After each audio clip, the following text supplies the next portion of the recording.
Hi, I'm Christine Evans and I'm the author of a new chapter book series, The Wish Library. I'm going to read you a chapter 3 from Snow Day in May. I'll give you the synopsis first so you know what's going on in the story. Raven is having the worst week ever.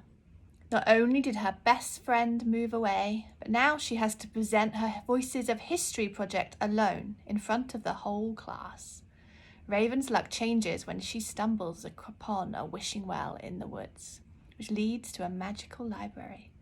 Inside, she meets the mysterious librarian, who can grant any wish Raven wants. But is solving her problem really as simple as wishing school away?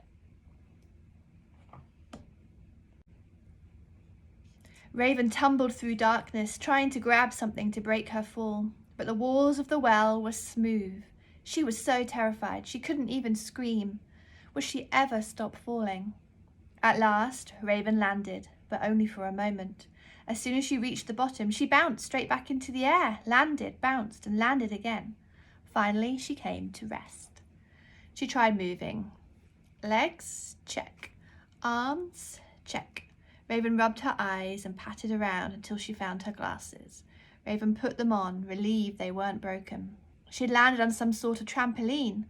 Around her was a massive chamber filled with golden light.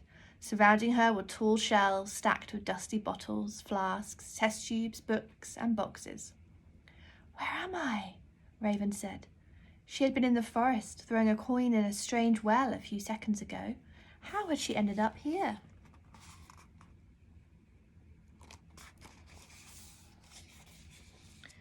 "You're in the Wish Library," a deep voice boomed. Raven jumped and turned around.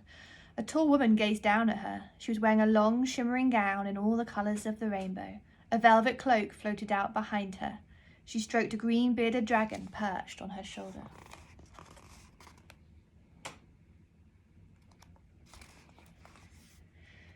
"Who are you?"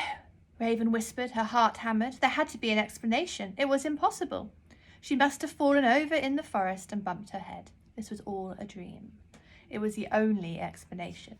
Izzy would find her in a minute and wake her up. The woman took out a golden trumpet and held it to her ear. "Say again, I'm a trifle hard of hearing." "Who are you?" Raven repeated a little louder. "The librarian, of course," she shouted, peering over her gold half-moon glasses. "And this is Sebastian." She pointed at the reptile, who was also wearing glasses. "More to the point, who are you?" Raven rose. "And what brings you to the Wish Library, Raven Rose?" the librarian bellowed. I don't know. I was playing soccer. I threw a coin in a well, and then I was here, in this dream."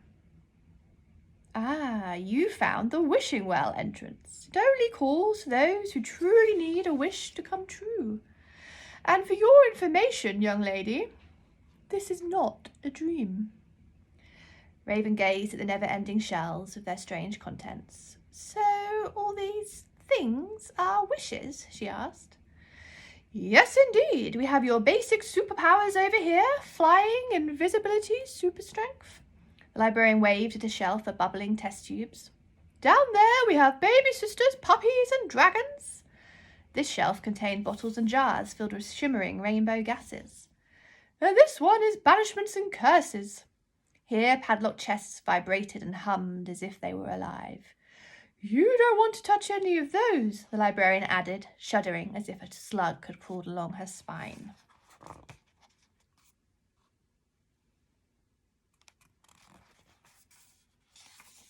The librarian turned to some kind of machine and clattered at a keyboard.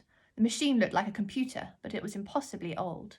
The librarian stopped typing and turned a giant wheel on the side of the machine. It squeaked like a playground swing, and green numbers and letters appeared on a dusty screen. They moved far too fast for Raven to make sense of them. "According to my wish computer, you would like school to be cancelled, yes?" the librarian asked. I guess so," Raven said. How could she know that? This was definitely a dream. "Well, do you or don't you?" the librarian tapped her foot. "I don't have all day, you know. I have returns to restack, customers to serve, reptiles to walk." Sebastian jumped up and down when he heard her say, "Walk." Okay, yes, please. This was the strangest dream Raven had ever had. The librarian pressed more keys and turned the wheel again. Next she pulled a rusty lever and a printer whirred and spat out a tiny piece of paper. Shelf 22A, row 199, said the librarian, gliding down a row lined with shelves of bubbling cauldrons.